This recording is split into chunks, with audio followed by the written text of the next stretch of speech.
of course, ang ating matchup queen, Ate Gay. Hindi ako natuwa. Ha? Magagaling kayo kumanta pero mali ang mga kinakanta nyo. Ate Gay, mga professional singer po sila. Ay, Para mali! po sa ating...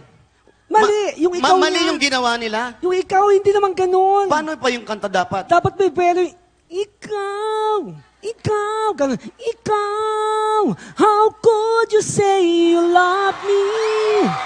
And no one will get left behind. Stand up, ganon. Ayun. So, kailangan pala ng buwelo. Oo. So, mali. Eh, Sa, siya. sa kanya, ano yun Si eh? Angel, mali din. Gusto ko yung kanta ni Sharon. Ano ba yun? Binaboy niya. Ay. Sorry po. Ano po ba ang tamang pagkanta ng kanta ni Sharon? Pag ikaw, ganyan, ikaw, ganun. Ikaw,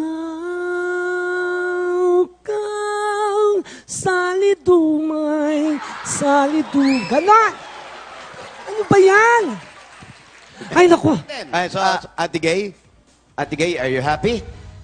Tumitirik po ang mata, mga kaibigan. Hindi na naman ako natuwa. Mali na naman! Masama ang loob ko.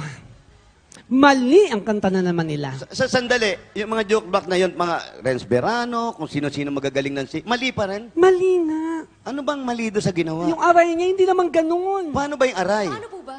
Aray, gonna swing from the chandelier. Ganon. Mali pala! Saka yung remember niya. Mali rin yung Renz Berano yun eh. Mali. Remember me! Ganun yun eh. Remember me, mahal na mahal kita. Rosel na